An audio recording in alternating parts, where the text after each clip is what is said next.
Hello, and welcome to the very first episode of the Of Course It Does podcast with your host, me, Savannah Suarez. Grab a drink, roll up, whatever makes you feel comfortable. I named this podcast the Of Course It Does podcast because it is something that I say to myself pretty often. It just kind of grounds me and reminds me that I create my life. Telling myself, of course it does, whenever something good happens to me is just a reminder that that's what I deserve. So hopefully that is the message that I can spread to you guys, that everything has a reason. Your life is a journey. Every choice that you make, it's in your decision, in your hands, and you need to be living it for you. And whenever you get something good that happens to you, you feel like you're rewarded, don't be shocked and surprised. Expect it. And that is kind of the mindset that has really helped me completely change my life. And obviously, I'm grateful, but I'm not surprised. And I think that's a really big takeaway that I hope everyone can take from this. So this first episode, I'm kind of going to just be answering some questions that I asked you guys to ask me on my Instagram. This is going to be a place of motivation, vulnerability. Who knows? We may cry on here one day. I don't know. Sometimes I get a little emotional. That's what the whiskey is for. So I'm going to take a sip of this and then we can jump right in. I am currently washing my sheets, so there's no sheets on my bed, and my room is a complete mess because I just got back from traveling, but you know what? Y'all don't get to see that. You just get to see me looking put together. I'm just going to get into why I wanted to start this podcast a little bit. If you don't feel like hearing it, then that's okay. You can skip. I won't be offended, I promise. And that actually leads into the point of why it took me a while to do this. So I've always loved to yap. Everybody in my life knows that I love to talk. I've also been in therapy for going on 6 years since I was 18, and I'm about to be 25. Crazy. But whether I wanted to admit it or not, I was really scared of people's opinions of me. And I've been online for a while now, but I was scared to be fully myself because I kind of have like a persona online, which I've noticed has honestly affected me in the everyday. To even when it came to like dating or making friends, I felt like people had a version of me in their head based off what they saw on my social media and what I portrayed.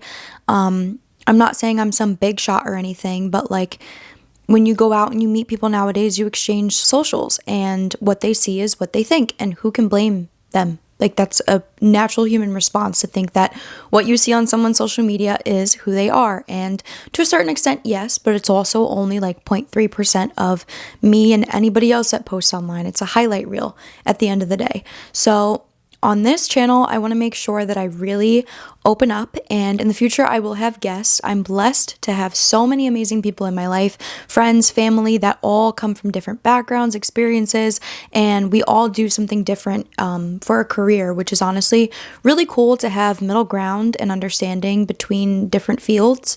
So I'm going to have part of the podcast focus on that as well because I love to talk to people. I love to learn things. It's part of where me doing interviews for work comes in. It's really interesting to be able to hear someone's story and their perception of everything because that's all life is. It's your perception of your reality. And so I just love to learn and listen and take in everything that I can to hopefully implement some of the lessons that I learn from others into my own, because who doesn't want to be better? I have a lot of things to say and a lot of opinions and a lot of viewpoints on stuff, and I never want anyone to take it as Bible. I've struggled with that myself in my own life, where I get advice from friends or family and I take what they say and what they think of a situation and take it as Bible and do it in my own life because I trust them.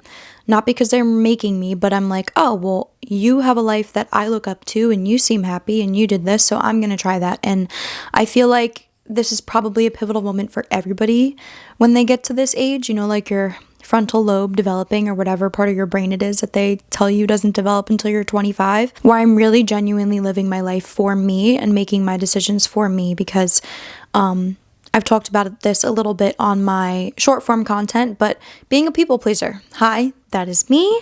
I am working through it and maybe we can get out of this together. But I 100% was making decisions and doing things in my life based off kind of needing that validation from other people and not for myself.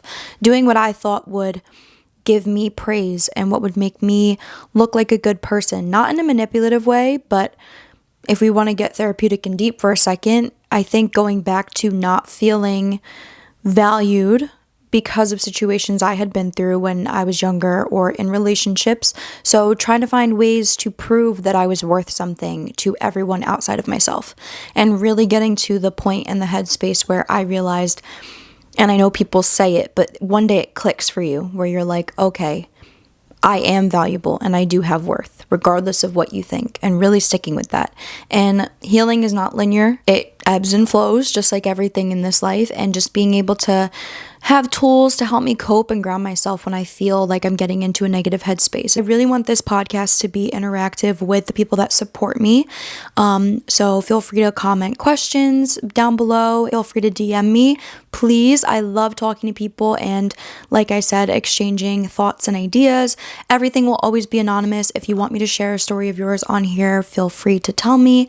And I am 100% confidential. Thank you, everybody that contributed and that asked me questions. I was literally like, no one's gonna ask me anything, but I got a good amount. So let's see, where should we start? Who was the most influential person in your life? That's a good one. Okay, so honestly, I have a few, and for all different reasons, but tying into this podcast and the way that I think and move around in this life, let's start with my mother. I know that's a pretty cliche answer, but she really is an incredible woman. I couldn't be more blessed to have her as a mom, and her mindset and the beliefs and values that she's instilled in me since I was younger. Obviously, like, I'm an only child, so I'm very close with my mom and my dad. They both are super influential in my life. I'm so fortunate because I really grew up in a household where I was allowed to come to my own without any pressure. I was able to ask questions about anything with no judgment. I never felt like I couldn't be open and honest about anything, so I have a very good relationship with them. Still always viewed them as authority figures. Obviously, they're my parents, but I have always felt supported and, just allowed to take whatever journey I wanted to take with my life, which is something that I don't think a lot of people get to say, and I'm very fortunate for that. So my mom has actually introduced me to a lot of things that I am now finally able to really appreciate, anywhere from meditation to books that I've read, people that I watch online, ways of thinking, changing my perspective, just even to the vocabulary that I use to describe situations, affirmations. It's all very important and impactful in your life. I am definitely a spiritual person. I have my mom to thank for that. I feel like I'm finally really able to fully be at peace and really coming into the point in my life where I fully trust myself, and that is the biggest thing that has helped me in every aspect. Jumping away from the questions for a second, because that's another thing y'all are going to learn. I can't ever stay on track, but I will get into it deeper a little bit down the line, but I've been in some pretty intense situations that on their own, I have a hard time recognizing and accepting how bad they really were. And I don't really like using definitive terms and language like bad and good, because it's all, again, perspective. But, your life feels normal, and then you talk to other people and you realize that was pretty bad. You have a right to feel that way. No wonder you're still affected and you're traumatized from that or have PTSD from that. So, things like that. But with relationships in general, not just dating, friends, everything, I've really come to this point in my life where I trust myself and I know that I can handle anything, okay? Like, I'm not scared of being cheated on. I'm not scared of being hurt. I'm not scared of being manipulated or any of those things that I've been through before, because I know I can handle it. And before, it was kind of like the preventative reactions and emotions of wanting to have that control and preventing it from happening, which doesn't do anything but cause you a bunch of chaos, which does become comfortable when you've been through a cycle of trauma over and over and over. You get comfortable with the chaos. But being able to trust that I can handle anything that comes my way, whether it's good or bad. And that takes away the fear, that takes away the need for control, that takes away the doubt, because I trust in myself. And I think, yeah, just taking it from needing to trust in that other person to hold you and keep you safe and take care of your emotions, but that's your job. Because at the end of the day, you're doing everything to yourself. If someone hurts you, you're allowing somebody else to hurt you at that magnitude. And if you take away their power and control in your life and you focus it on yourself, you can now make it so it's not affecting you so bad. Obviously, you're human. You have your bad days and whatnot and da-da-da. Y'all all get what I mean when I say that. But really just not... Okay, now I'm getting into another topic, like the 4 Agreements, one of the first books I read that my mom gave to me. Not taking things personally is such a huge saying that I remind myself of whenever I'm feeling personally offended by somebody else or their actions, and just not taking it personally and trusting in myself. But back to the questions, because that's what we were on. Advice to my younger self. So, little backstory about me. See, this is what I'm saying, like, and I hope that me being uncomfortable and talking about this makes other people realize there should not be any shame about it. But we live in a society where there's so much shame, and so many people feel like they have the right to tell you their opinions. And you know what? Me being online and putting this out there is opening up the opportunity for that. So if you want to send hate, do it. I can't stop you. But I was bullied a lot when I was younger, and I have a very hard time talking about this, even when it comes to therapy, because for some reason, and this is not how I feel about it when it comes to other people, but for me personally, talking about being bullied sounds so whiny for me. And it's funny because I would never think about that for somebody else. If anything, because I've experienced it, I feel for them.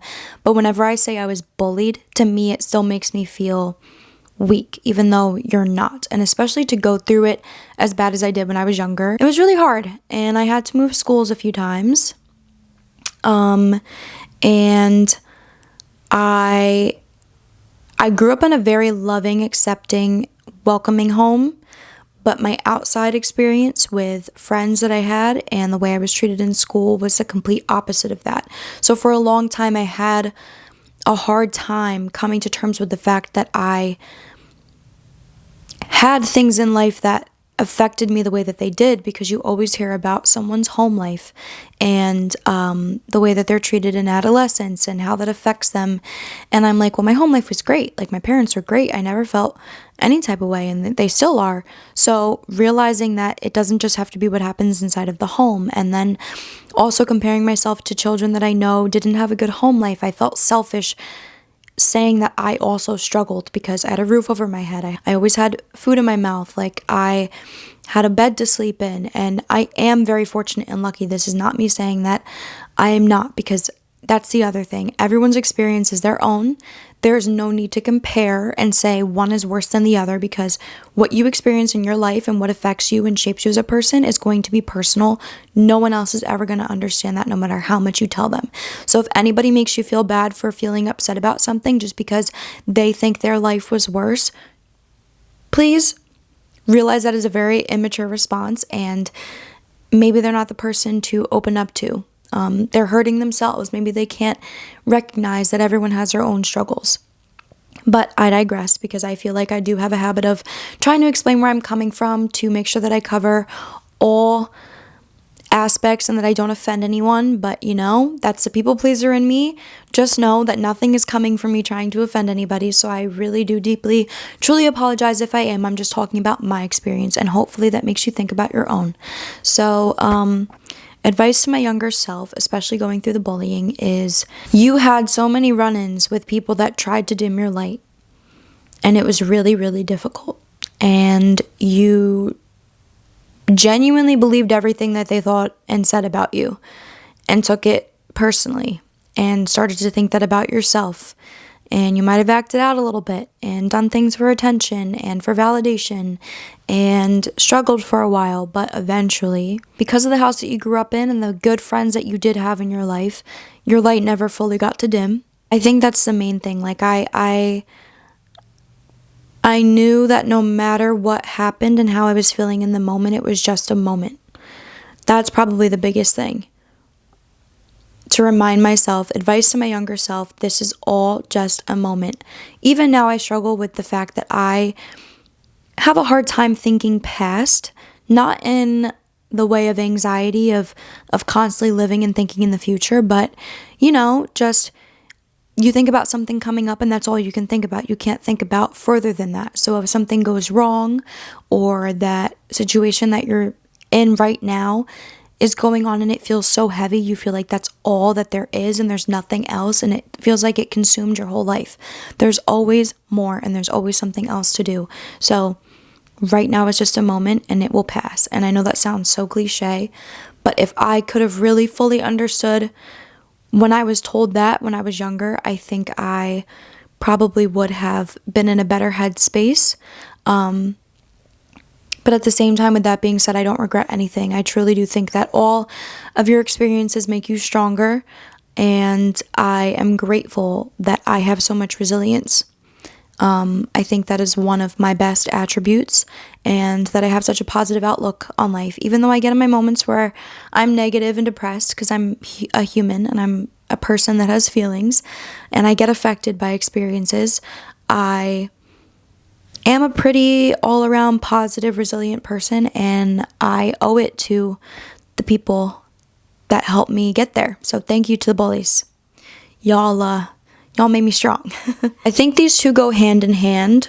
One was to talk about love experiences and the other is self-love. I actually really got into my self-love from love experiences. I went away to school, college, and that's when I met let's call him my first real boyfriend. We were together for a little under 4 years, and that was also during a very pivotal time in my life from the age of 18 to 22.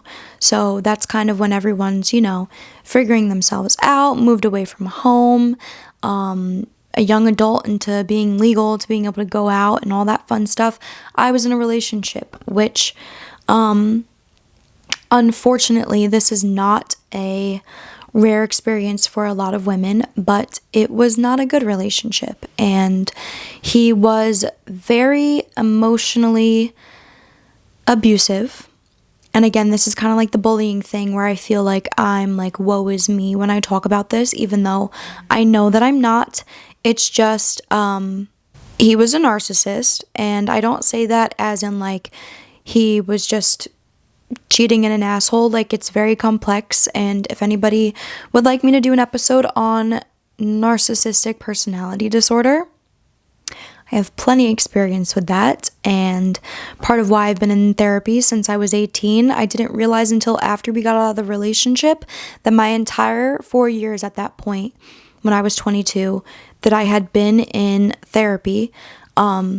Every session was talking about him, whether it was direct or indirect. I had just being in an abusive relationship in general for a long time. And I'm still not sure how much I really want to get into that on here. It's going to take some time. But the way that it affected my health, physically and mentally, was a lot. Being with somebody and not knowing what narcissism is or manipulation and all that stuff, because I didn't experience it at home. But when I got out of that relationship, I realized that I actually had a lot of people like that in my life. And that tends to happen. You will kind of attract the same people in different aspects. So best friends, like the best friends that I had, the girls that I was choosing to be really close with, were all narcissistic, just didn't treat me well, but it was the kind of treatment I thought I deserved. And that's why I think it goes into, self-love. I didn't love myself. I didn't. And I accepted treatment and behavior that would reflect that. So, not having self-love and respect, I allowed a lot of things that I would never be okay with now to happen. And that is not blaming those other girls, because at the time they were also children.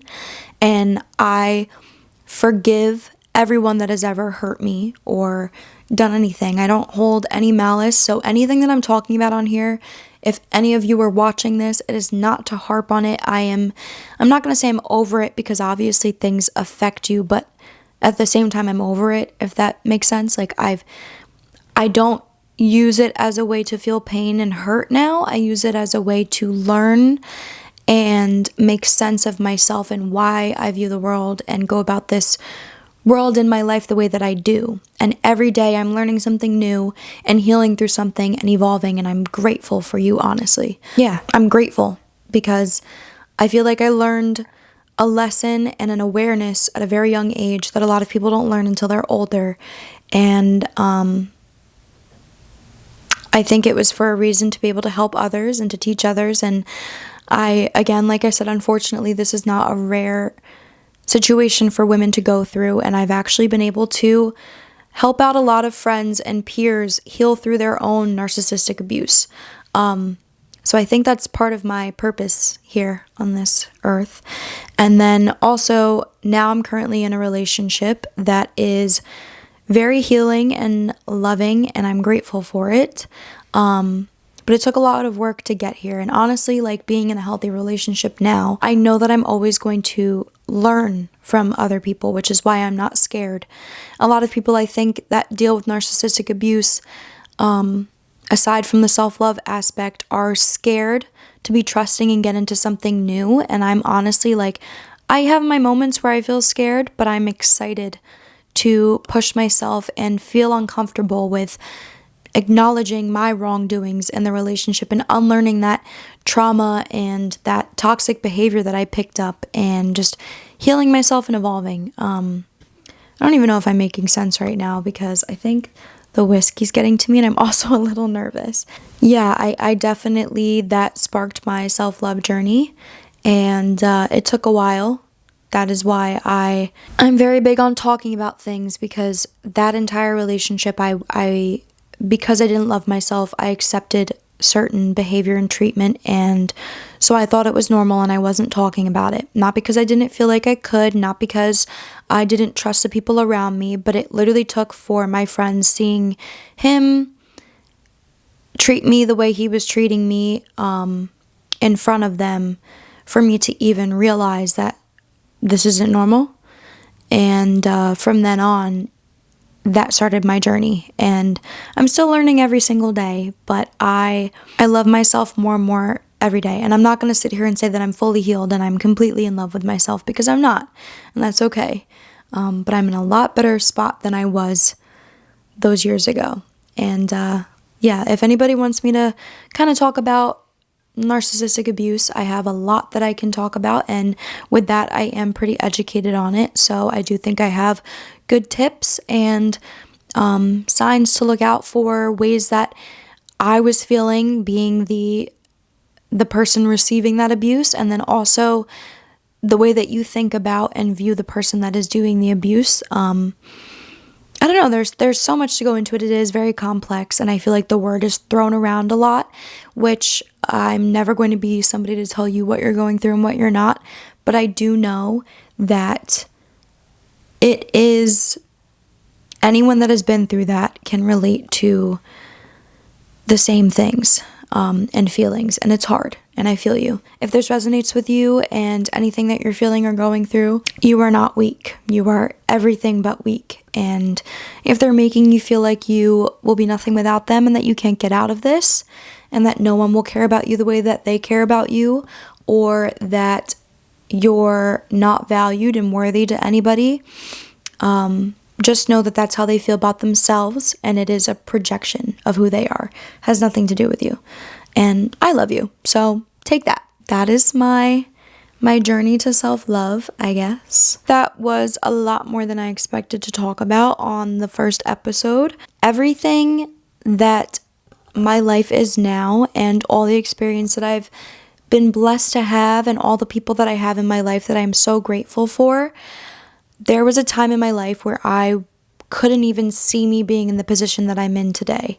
And I would have said that I am so grateful for it, and I am, but at the same time, I know that I have to allow myself to take credit for everything that I've done to get here and to be able to appreciate it. Your language is so important and the way that you use it, and I am so appreciative of the life that I have chosen for myself to live and that I create every single day. You are so lucky, and everything always works out for you. And all those amazing opportunities coming your way and the amazing, beautiful memories that you're making in this life, don't be shocked, because of course you are.